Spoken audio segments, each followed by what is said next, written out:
Pedro 3, de verso 13 en adelante hasta el 17. Si lo hemos hallado, decimos amén. Dice así la palabra del Señor. ¿Y quién es aquel que os podrá hacer daño si vosotros seguís el bien? Mas también si alguna cosa padecéis por causa de la justicia, bienaventurados sois. Por tanto, no os amedrentéis por temor de ello, ni os conturbéis, sino santificad a Dios el Señor en vuestros corazones y estad siempre preparados para presentar defensa con mansedumbre y reverencia ante todo el que os demande razón de la esperanza que hay en vosotros, teniendo buena conciencia, para que en lo que murmuran de vosotros como de malhechores sean avergonzados los que calumnian vuestra buena conducta en Cristo. Porque mejor es que padezcáis haciendo el bien, si la voluntad de Dios así lo quiere, que haciendo el mal. Amén y amén. Si bien por ahí los textos sacados de contexto se pueden usar muy bien para otra enseñanza, para otra predicación, para traer ejemplos, para traer luz.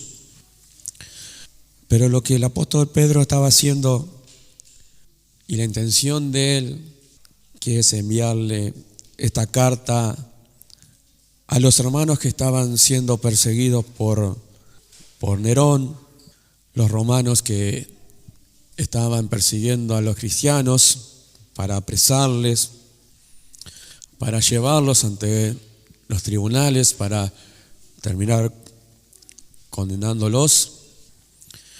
Y en medio de esa persecución, el apóstol Pedro le escribe a los que son de Dios, a aquellos que habían creído al Evangelio, que habían sido elegidos por Dios, como mismo Pedro lo dice en la primera carta.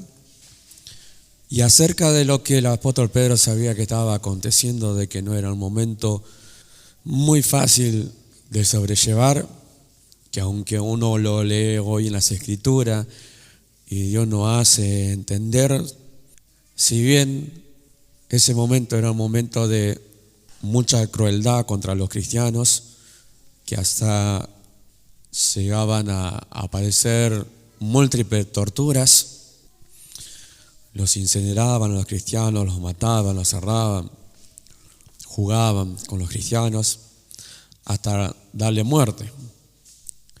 Y los hermanos que habían recién creído en el Evangelio tenían poca experiencia. Hoy nosotros tenemos las Escrituras, tenemos la palabra de Dios, pero lo único que ellos tenían en ese momento eran lo que había sido enseñado por el apóstol Pedro y los demás hermanos. Y ellos tenían que defender algo que era el Evangelio de nuestro Señor Jesucristo, la resurrección de nuestro Señor Jesucristo, y esa fe tan preciosa que una vez fue dada a los santos. Y eso conllevaba una consecuencia, una pena de parte del emperador romano, que era la misma muerte. Por eso uno lo dice así de fácil, la muerte. Pero ¿qué pasaría si eso nos sucedería a nosotros en este tiempo? Entonces la intención del apóstol Pedro era enviarle esta carta a los hermanos y prepararlos. Preparados de tal manera que ellos tuvieran bien en claro que el precio de padecer, de defender, de sobrellevar en su cuerpo las consecuencias, de amar a Dios, de amar su palabra, de amar la justicia, ese precio no iba a ser en vano. Por eso, al principio de la carta empieza hablando de la esperanza bienaventurada, de esa esperanza que Dios da a los que son de Él. Esa esperanza que para nosotros, los que somos de Dios, lo que es la iglesia del Señor, día a día está presente en nuestros ojos, y por la cual a nosotros esa esperanza nos lleva a seguir cada día más adelante, producto de la palabra de Dios, producto de la fe, producto de la enseñanza. Por eso el apóstol Pedro le mandaba esta carta a los hermanos diciéndole que ellos no tuvieran temor de lo que estaba pasando. Ahora, ese tiempo ha pasado, es el tiempo en el cual ya la persecución ha cesado. De esa manera, nosotros no somos los que ignoramos que en diferentes partes del mundo muchos cristianos están padeciendo persecuciones, cárceles a causa de nuestro Señor Jesucristo. Y no es fácil. Nosotros tenemos libertad para congregar y muchas veces tal vez la desaprovechamos. Y hay hermanos que están en cárceles, encerrados, sin posibilidad hasta de ver su familia, y muchos son asesinados. Ahora, la pregunta es, ¿hasta cuándo tendremos tanta libertad? ¿En qué momento la iglesia va a llegar a ser tan perseguida que un día tal vez nosotros tengamos que entregar la vida por nuestro Señor Jesucristo? Pues el contexto de esta carta a los hermanos es que era un tiempo de persecución, y como eran hermanos que no tenían experiencia, grande experiencia en lo que es defender, había algo en ellos que debían defender. Y el aliento que le manda el apóstol Pedro a través de sus cartas no iba a ser en vano. Por eso la hostilidad, la persecución, el agravio que sufre la iglesia desde su comienzo, en realidad no ha cesado. Lo podemos poner como en grados de gravedad y podemos decir, bueno, ya no es tanto como antes, pero sí que están sucediendo cosas contra los cristianos. Y la iglesia siempre, la verdadera iglesia de Dios, siempre ha tenido a Dios de su lado. Del comienzo de la iglesia se empezaron a ver, por las escrituras Dios nos hace ver los primeros mártires, tanto así como Esteban y muchos que entregaron la vida por el Evangelio, por amor a Dios, por amor a los hermanos, y que Dios estuvo de su lado y que no fue en vano entregar su vida. Tanto así que cuando Esteban hablaba a los judíos y ellos se enfurecían, dice que sus ojos vieron al Señor sentado a la diestra de Dios. No estaba solo. Es la esperanza que todos tenemos nosotros, que nuestro Señor está con nosotros todos los días hasta el fin del mundo. Y está dentro de nosotros, y aunque nosotros no lo vemos, está en este lugar y está en todos los lugares donde nosotros estemos. La pregunta es, ¿cuándo empiezan a tener problemas y cuándo empieza esta confrontación de lo que es el bien y el mal? Vamos a Génesis capítulo 3, verso 15, el pasaje de en cuanto al pecado de Adán y Eva. Nosotros ya lo conocemos, pero vamos a la promesa que Dios le da a la humanidad. Génesis capítulo 3, verso 15 dice: pondré enemistad entre ti y la mujer, y entre tu simiente y la simiente suya. Esta te herirá la cabeza y tú le herirás en el calcañar. Como Dios nos enseñaba hace poquito, podemos saber ahí la promesa del Evangelio, las buenas nuevas que Dios ya tenía preparado para la humanidad. Luego del pecado de Adán y Eva, Dios promete redención para el hombre. Pero está hablando también de dos clases de simiente. Está hablando de la simiente de Satanás y de la simiente humana, la simiente de Cristo. Ahora, entonces ahí nosotros podemos ver dos naturalezas, para hacerlo sencillo, dos naturalezas. de la cual luego los descendientes de Adán, todos nacieron de él, su simiente, la cual también nosotros como pecadores hemos recibido, la muerte y el pecado pasó a todos los hombres, pero la promesa de Dios es que esa simiente, la simiente del diablo, iba a tener confrontación con lo que es la simiente de Cristo. Y cuando nosotros hablamos de las cosas que son buenas, vemos como a través de las Escrituras Dios nos muestra que el mundo siempre vivió una vida de maldad y que no había quien haga lo bueno. Y del momento de aquellos que aparecen a través de las Escrituras haciendo lo bueno, siempre tuvieron problemas con aquellos que hacen los malos. Ahora, no hay comunión. Hablando de esa manera, no hay comunión entre alguien que hace lo bueno y alguien que hace lo malo. Yo no he visto a alguien que sepa hacer siempre lo bueno en este mundo y que tenga amistad con aquel que hace lo malo. Una persona que hace lo malo, su práctica de vida es constantemente y no puede cambiar a causa de su naturaleza, hacer lo que su corazón, lo que su mente dicta a causa del pecado que mora en él. Pero aún así hay personas buenas en el mundo que hacen muchas cosas buenas. Ahora, lo que lo quiero hacer ver es que el hombre no se corrompió tampoco totalmente de llegar a ser totalmente pervertido o totalmente malo. Hay gente que tiene algo de Dios aún, que tiene eso de hacer lo bueno, de ser buenas personas, de hacer caridad, de tratar bien a la gente, de tratar bien a la persona, que tienen paciencia. O sea, personas que no son completamente pervertidas y no han cambiado. Sin embargo, nosotros vemos en el mundo cómo el mal siempre se levantó contra aquellos que hacen lo bueno.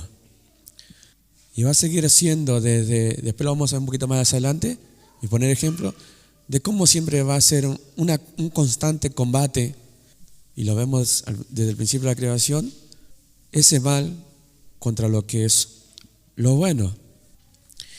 Y la hostilidad que tiene el mundo contra los que son de Dios. No fue fácil que para Moisés sacar al pueblo de Egipto, porque había alguien que lo estaba amenazando, que era el faraón, pero no estaba solo, lo tenía a Dios de su lado. Hubo hombres que fueron utilizados por Dios y que fueron perseguidos por el mundo, que fueron perseguidos aún por sus propios hermanos o por su propio pueblo. Por eso, si nosotros lo vemos al mundo también como alguien que se ha propuesto, y todo tiene una raíz y todo proviene de una mente, cómo se ha propuesto derribar con todos los principios buenos, con todos los fundamentos buenos que son de parte de Dios, que Dios le ha dado al hombre, y cómo de alguna otra manera lo va queriendo cambiar. En este tiempo lo estamos viendo en diferentes circunstancias, en diferentes cosas que antes estaban más escondidas, pero que ahora son más directas, más públicas, y que queda a los ojos de todo el mundo que aquello que antes era malo, hoy el mundo dice que es bueno. En un tiempo la ideología de género y lo que tenía que ver con ese tema no era un tema muy hablado. Sin embargo, ya existía. Pero ¿cómo ahora el mundo quiere que se haga plenamente visible y usa todos los métodos que pueda utilizar para que la ideología de género sea enseñada, sea pública y que todos los conozcan? Entonces, el mal está haciendo está pervertiendo, cambiando, que todo aquello que Dios enseña que es malo, hoy se vea como bueno. Ahora, la iglesia tiene una gran lucha contra esto y la va a seguir teniendo, y cada vez con más confrontación, sea contra reyes, sean contra gobiernos, sean contra hombres, contra ONG, contra leyes. Y esa confrontación no va a cesar. Ahora, ¿cómo la iglesia se prepara para esto? ¿Cómo la iglesia se prepara para confrontar estas cosas? Porque nosotros no podemos solamente decir, bueno, porque Dios es un Dios de vida y amamos la vida y la defendemos porque Dios le dio vida al hombre. O en cuanto a ideología de género, creemos que solamente hay dos sexos y nada más. Cuando aquellos hombres que para nosotros hoy son conocidos como Lutero, Juan Hus, Calvino, como hombres como el apóstol Pablo, el apóstol Pedro, que fueron llevados a compadecer delante de jueces, delante de reyes, delante de hombres, y los llevaron a juicios, ellos tuvieron que enfrentar con argumento lo que estaban defendiendo. Y estaban preparados y no callaron. Defendieron la verdad, hasta algunos hasta entregar su vida. Porque para ellos no había otra verdad más que la verdad de Dios y lo que Dios enseña. ¿Y cómo se sostuvieron hasta el final? ¿Cómo se sostuvieron hasta el final que ellos no negaron la fe y sufrieron las consecuencias de tener que padecer los castigos, los azotes y hasta la misma muerte? Como estos hombres que están en Hebreo capítulo 11 en adelante, lo que llamamos los héroes de la fe, que fueron aserrados, que fueron perseguidos, que se escondieron en cuevas, que sufrieron martirios. Sin embargo, ninguno de ellos se volvió atrás. Y aunque dicen no recibieron lo prometido, ellos no van a ser perfeccionados aparte de nosotros. Bendito sea el nombre de nuestro Señor Jesucristo. Entonces lo que Dios, cuando nos exhorta a nosotros de que estemos atentos a su palabra, de que no es un capricho de los que enseñan, los que predican, los que ministran, de que tenemos que estar más abocados a la palabra del Señor y que tenemos que estar deseosos de su palabra, no es un capricho, amados hermanos. No es algo que alguien quiera imponer. Vendrán tiempos peligrosos, ¿no le decía así el siervo? Vendrán tiempos peligrosos. ¿O acaso no ya ha comenzado? ¿O ya no ha comenzado los tiempos peligrosos? Pero sí puedo decirle que serán más peligrosos aún. Versículo 13 dice así: ¿y quién es aquel que os podrá hacer daño si vosotros seguís el bien? Fíjense lo que el apóstol Pedro le decía a los hermanos que estaban siendo perseguidos. ¿Quién les podrá hacer daño si ustedes hacen el bien?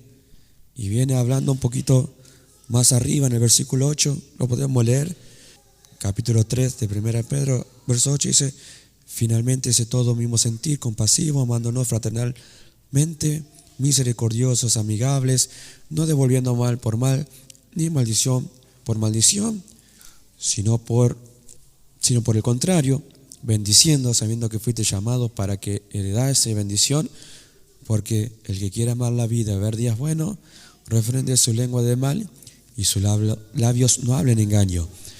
Apártese del mal y haga el bien, busque la paz y sígala, porque los ojos del Señor están sobre los justos y sus oídos atentos a sus oraciones, pero el rostro del Señor está contra aquellos que hacen el mal. Bueno, ¿qué le muestra el apóstol Pedro ahí? Una forma de conducta. Una forma de conducta que ellos debían manifestar. Ahora, si ellos hacían todo esto y hacían todo lo bueno que ellos sabían que podían hacer en Cristo Jesús, ¿cuál era el daño que podían sufrir? Aparte de que si eran capturados, iban a ser sometidos a diferentes torturas.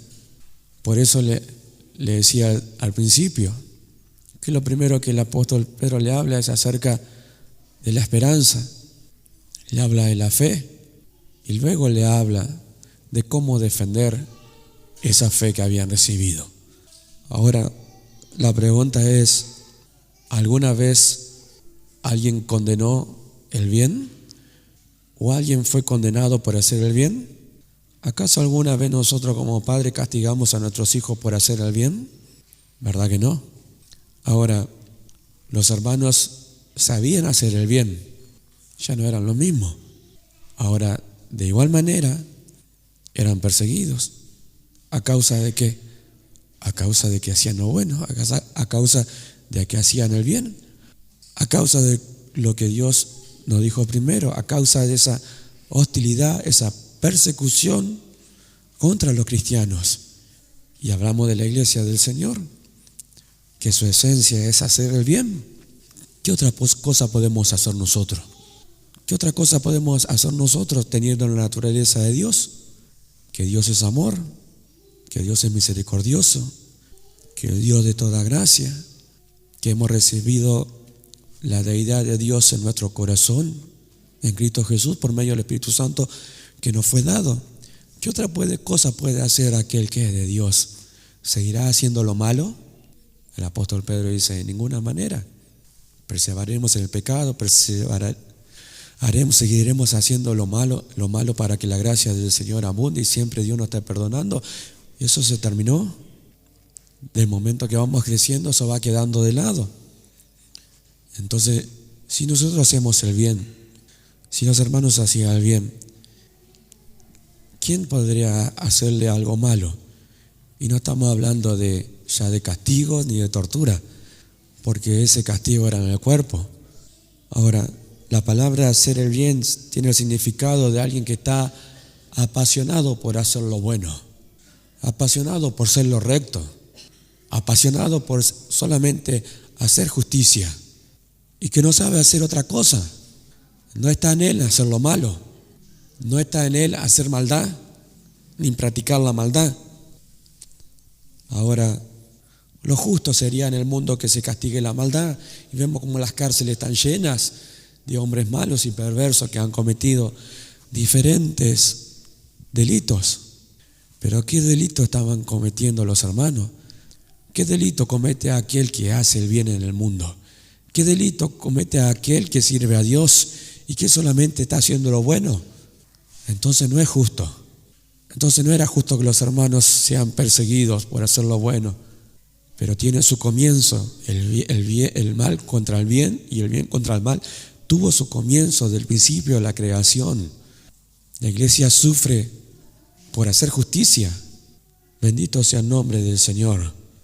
Versículo 14, más también si alguna cosa padece por causa de la justicia, bienaventurado soy. ¿Qué es lo que estaban haciendo ellos? El apóstol Pedro le quería decir, da a entender que si ellos estaban haciendo lo bueno, que ellos estaban haciendo obra de justicia y que estaban padeciendo a causa de esa justicia, ellos eran bienaventurados. Luego el apóstol Pedro más adelante le habla acerca de Jesús, cómo Jesús padeció y cómo dejó Jesús, dice, sus pisadas para que nosotros le sigamos, mostrándole una vida de sufrimiento de alguien que vino a hacer bien a los hombres, vino a hacer bien a los hombres y fue crucificado como un criminal que fue examinado por Pilato y no fue hallado ningún delito, no tenía maldad, no tenía pecado.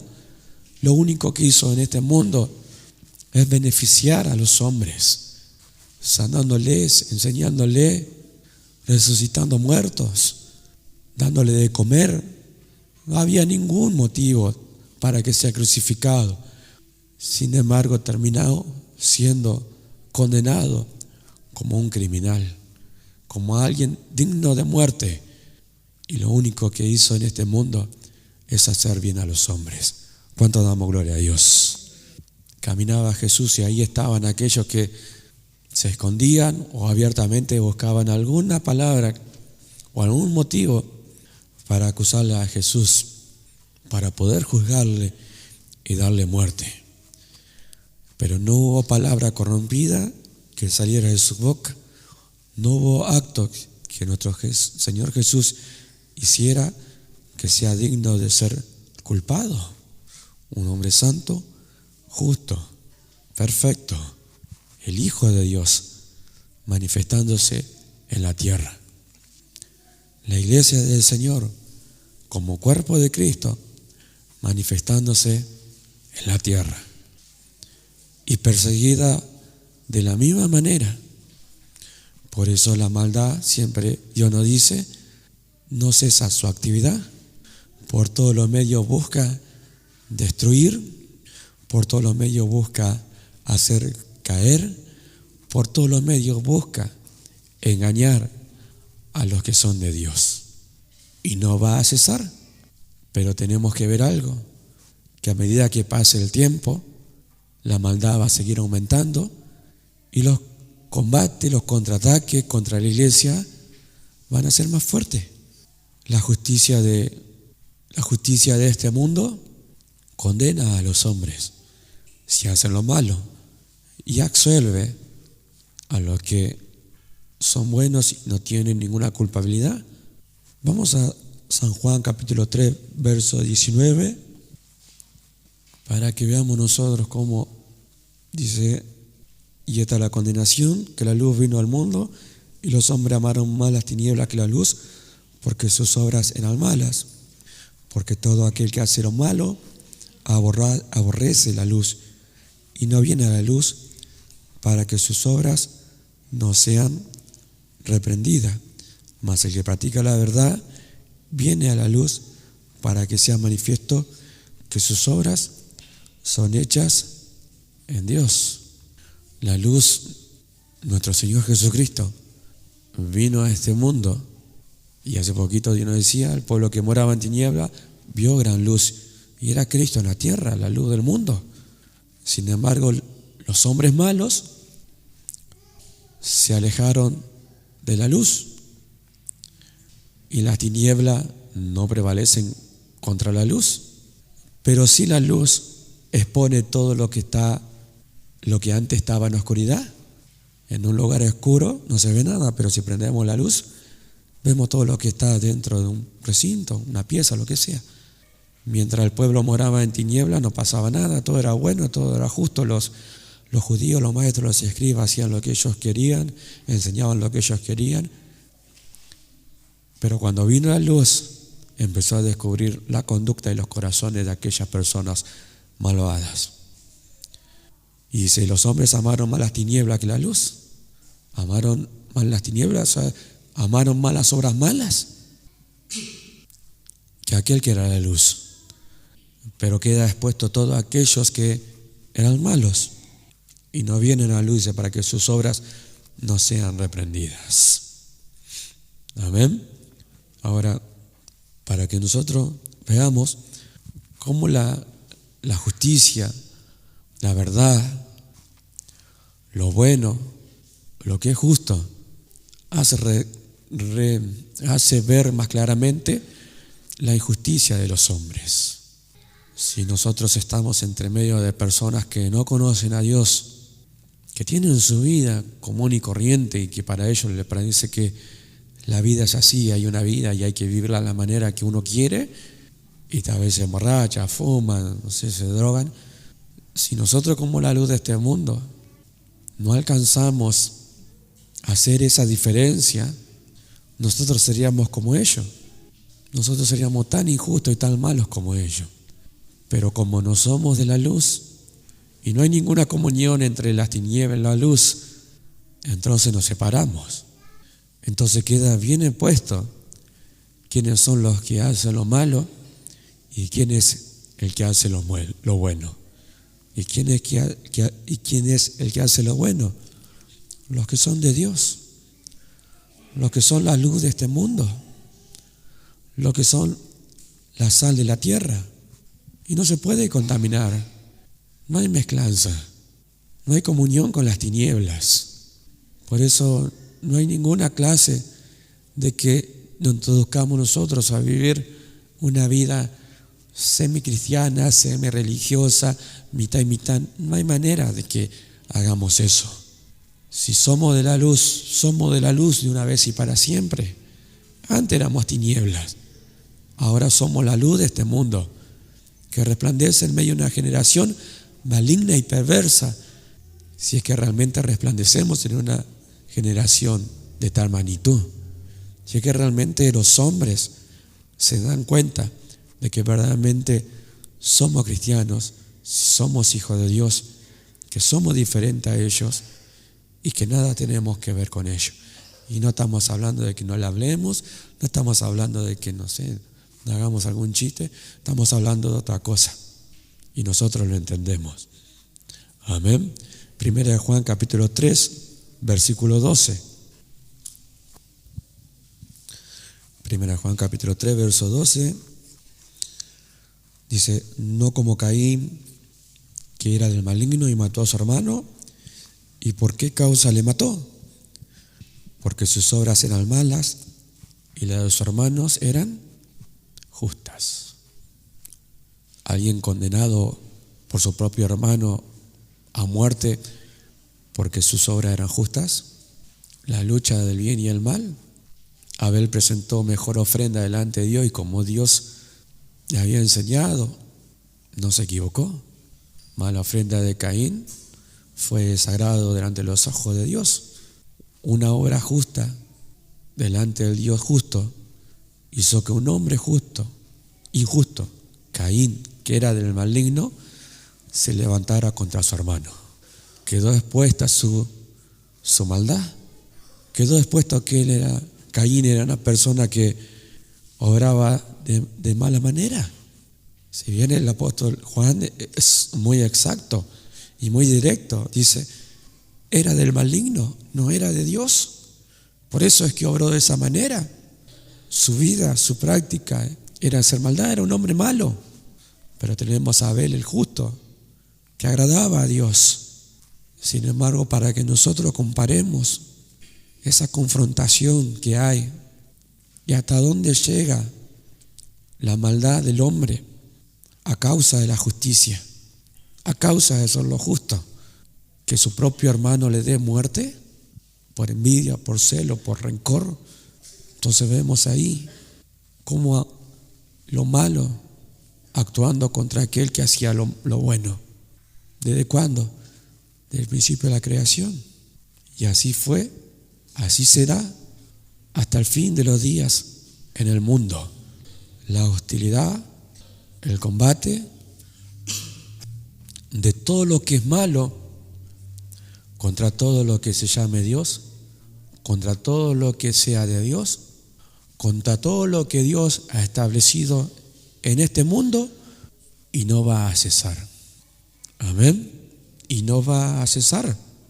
Por eso, si alguna cosa padecéis por causa de la justicia, si alguna cosa padecemos por hacer lo bueno, por ser justo, bienaventurados somos. San Juan capítulo 15, verso 18. San Juan capítulo 15, verso 18. Fíjese lo que le decía el Señor Jesús a sus discípulos. Si el mundo os aborrece, sabed que a mí me ha aborrecido antes que a vosotros. Si fuera del mundo, el mundo amaría lo suyo. Pero porque no soy del mundo, antes yo elegí del mundo, por eso el mundo os aborrece. ¿Quién lo había elegido? El Señor Jesús. Lo eligió como Él quiso. Pero le enseña que si el mundo le iba a aborrecer, es porque ellos no eran del mundo. El mundo ama a los que son del mundo. El mundo tiene comunión con los que son del mundo, los que pertenecen a ese sistema. Pero le dice, si fuera del mundo, el mundo amaría lo suyo, pero porque no soy del mundo, antes yo elegí. ¿Y qué lo hizo? Los tomó y los sacó del mundo. Los tomó para Él. En el verso 16 dice el capítulo 16 dice, estas cosas os he hablado para que no tengáis tropiezo. Os expulsarán de la sinagoga y aún viene la hora cuando cualquiera que os mate pensará que rinde servicio a Dios, y harán esto porque no conocen al Padre ni a mí. Mas os he dicho estas cosas para que cuando llegue la hora os acordéis de que ya os lo había dicho. que lo que estaba haciendo el Señor Jesucristo. Lo estaba preparando. ¿Para qué? Para lo que luego de su partida ellos iban a tener que padecer. Y cuando sucedieran estas cosas, ellos iban a recordar las palabras que el Señor Jesús le había dicho. Amén. Ahora, ¿no sucedió esto? ¿No se cumplió las Escrituras? Sí, se cumplió las Escrituras. Se cumplió lo que el Señor Jesús le había dicho. Y se pensarán que estos que hacen estas cosas rinden servicio a Dios. Uno de los que creía que dar muerte a los cristianos, perseguirlos, era lo que fue Saulo de Tarso, lo que luego fue el apóstol Pablo, que daba muerte a los cristianos y creía que estaba sirviendo a Dios. Eso es lo que también ese pensamiento tenían los judíos religiosos, los saduceos, los fariseos, que dieron muerte a Esteban. Pensaban que ellos haciendo eso estaban obedeciendo y agradando a Dios, y no era así. Estaban en contra de Dios. Amén. Entonces el Señor Jesús le dice estas palabras a sus discípulos para que luego ellos recordaran que lo que iba a pasar, y en cuanto ese tiempo pasara en ellos, se acordaran que no era en vano lo que estaban haciendo. La palabra de Dios tiene fiel cumplimiento, que ellos eran la luz del mundo, la sal de la tierra, que la sal que servía para preservar.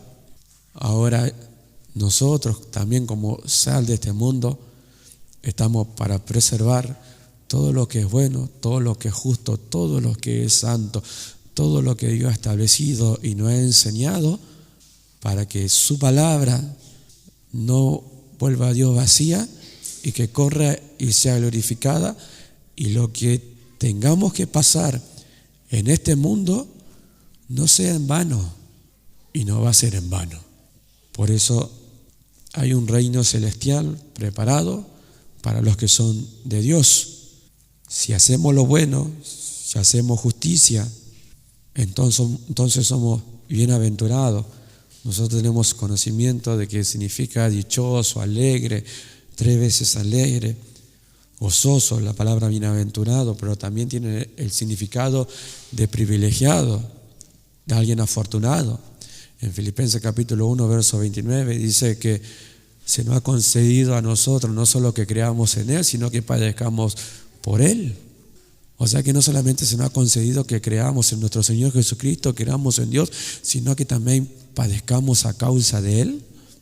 Entonces, ¿qué hacen todos aquellos que han creído que pare de sufrir? ¿A qué clase de evangelio han seguido? ¿A qué clase de enseñanza han seguido? Porque no es la enseñanza de Dios. Dios nos prometió un evangelio de las muchas bendiciones. Dios no prometió un evangelio de abundancia ni de sanidad. Bien sabemos nosotros, como el apóstol Pablo tenía enfermedad y no se le fue quitada. Que cualquiera puede decir cualquier cosa hoy en día, bueno, que si no sos sanado porque algo habrás hecho y bla, bla, bla, bla, un montón de cosas, pero si es la voluntad de Dios que nosotros padezcamos una enfermedad hasta el final de nuestros días, ¿qué hemos de decir nosotros? Si padecemos haciendo lo bueno, si lo sufrimos a causa de nuestro Señor Jesucristo, a causa de lo que somos, ¿qué hemos de decir nosotros? ¿Quién nos podrá hacer daño? ¿Quién podrá hacer que alguien toque nuestra alma? Nadie.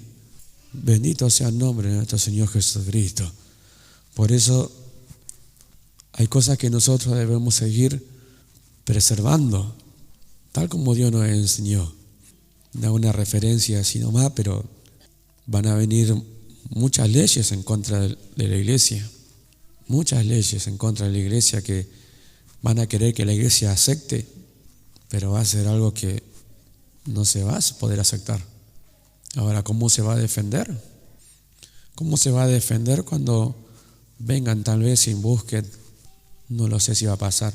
Fíjense, si llevan 2 o 3 de acá a declarar ante un juez, ¿qué es lo que estamos defendiendo? ¿Qué diremos nosotros? ¿Qué diremos delante del juez? Porque si eso dependiera de nuestra libertad, entonces, ¿cómo defenderíamos nosotros los que estamos creyendo? Bendito sea el nombre de nuestro Señor Jesucristo. Pues nosotros debemos aprender las Escrituras, debemos aprender lo que Dios está enseñando. Nosotros no vamos a defender la vida y vamos a tener que decir 3 palabras cuando haya leyes a favor del aborto, como sucede en este tiempo, y todo lo que no estén a favor del aborto van a sufrir penas, pueden ser económicas o tal vez de prisión. ¿Cómo nosotros no vamos a defender si tenemos la oportunidad de defenderlo? ¿Qué es lo que diríamos? Bendito sea el nombre de Dios. Ahora, versículo 15, para ir acortando un poco, dice: si no, santificad a Dios el Señor en vuestros corazones y está siempre preparado para presentar defensa con mansedumbre y reverencia ante todo el que os demande razón de la esperanza que hay en vosotros. Y esto lo tenían que hacer delante de aquellos por lo cual le estaban juzgando. A ver ustedes qué es lo que hablan, qué es lo que van a defender. A ver ustedes qué es lo que dicen creer. ¿Por qué son cristianos? ¿Por qué son creyentes? ¿Qué es lo que siguen? ¿A quién creen? Y el apóstol Pedro le dice: estén preparados para presentar esa defensa. Y no importa lo que suceda, porque si alguna cosa sufrís a causa de la justicia y a causa de ser lo bueno, ¿quién le podrá hacer daño? A vuestra alma. Pero debían presentar esa defensa. Había que estar delante de aquellas personas que estaban armadas y que le podían llevar a la tortura. Había que estar en ese momento. Y esto sucede en muchas partes del mundo, aún acá no. Pero ¿qué pasaría si la hostilidad contra la iglesia? ¿Qué pasaría si cambia un gobierno y empieza a implementar leyes en contra de la iglesia? Si hay leyes en contra del libre culto, ¿qué pasa si empiezan a legislar leyes en contra de los cristianos? ¿Qué pasaría en nuestra vida? Por eso vemos en Apocalipsis nosotros en la iglesia que está preparada para recibir a su Señor como su esposo. Pero hay una manera de la cual es preparada que muchos no quieren afrontar. Hay una manera y un precio y consecuencias de querer pagar ese precio. Y no va a ser fácil. Y no va a ser fácil.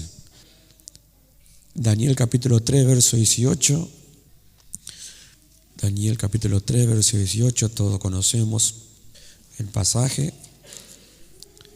donde se levanta una estatua de Nabucodonosor de oro, donde hay un decreto que todos le tenían que adorar. Sin embargo, había 3 hombres que no se arrodillaron a adorarle.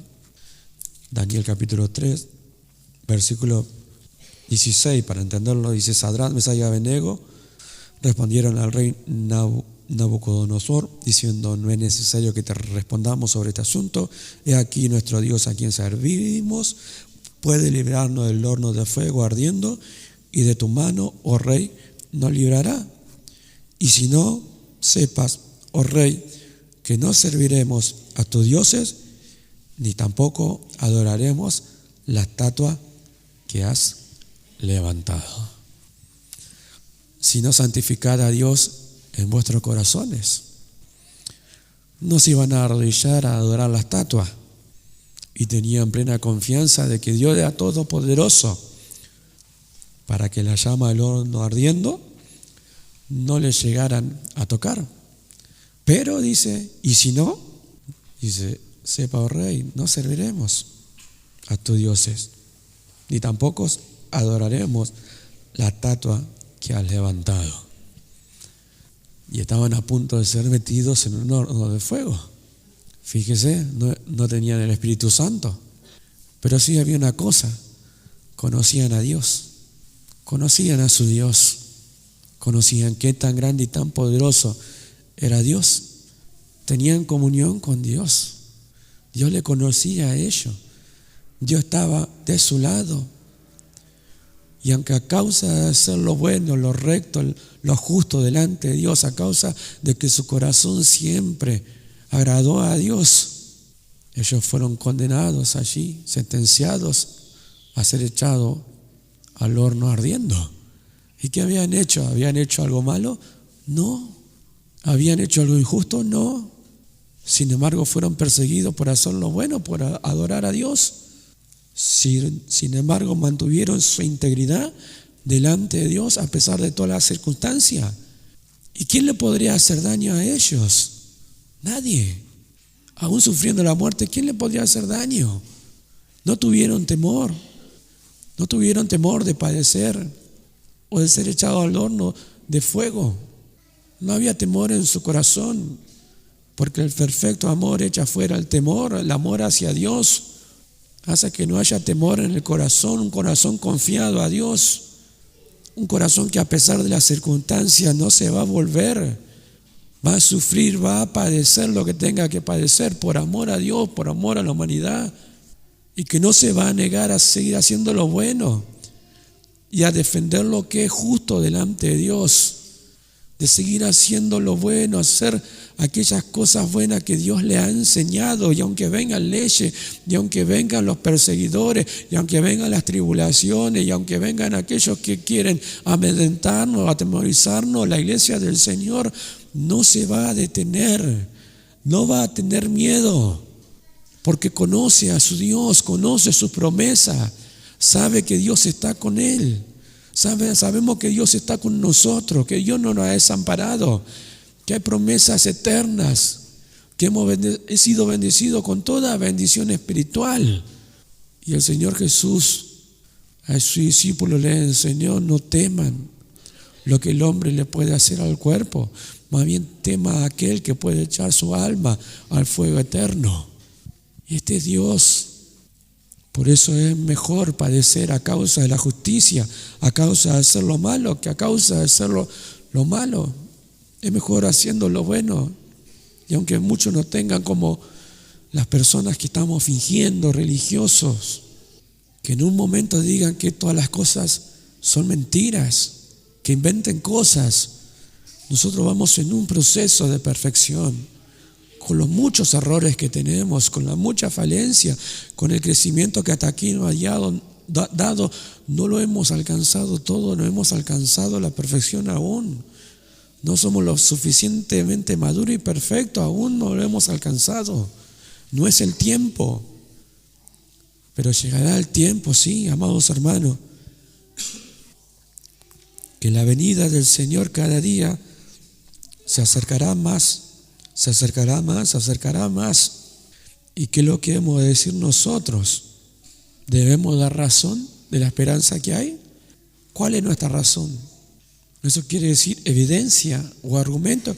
¿Cuáles son las evidencias o argumentos que tenemos acerca de esta esperanza viva? Que provee una justificación delante de los hombres, pero racional, una justificación mediante argumento racional de nuestra creencia, de lo que nosotros creemos. Y tiene que ser algo que es por su palabra. Por eso Dios nos prepara para ese tiempo. Dios nos está preparando para cuando lleguen estos días, nosotros sepamos presentar defensa, porque no van a ser tiempos fáciles. El bien y el mal tienen su principio y se confrontan entre sí, y no ha cesado y no cesará. Por eso, ¿qué ha de hacer el justo cuando los fundamentos sean derribados? Que hoy el mundo ya al aborto le llaman bueno, pero vosotros sois la sal de la tierra, los que preservamos la vida que da Dios. Nosotros somos la sal de la tierra, somos la luz de este mundo.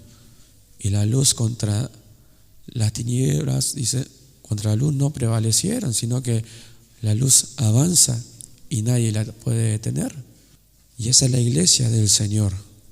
Tal vez a nosotros nos gustan más, de alguna manera, los mensajes, sí, que por ahí se habla acerca más de la salvación, de lo que nosotros somos en Cristo Jesús, de sus promesas, pero no podemos evadir esta realidad en la cual nosotros estamos viviendo en este mundo. Este mundo va en contra de la iglesia. Nosotros vamos contra la corriente de este sistema. Nosotros vamos contra el mundo y no nos mezclamos con el mundo. El mundo sabe hacer lo malo y la iglesia solamente sabe hacer lo bueno. Amén. Hasta aquí lo que Dios ha puesto en mi corazón y hasta donde me ha permitido la garganta. Así que, amados hermanos, que Dios les siga bendiciendo, les siga fortaleciendo y que, como hemos cantado, sigamos siempre adelante. Amén. Nos ponemos de pie.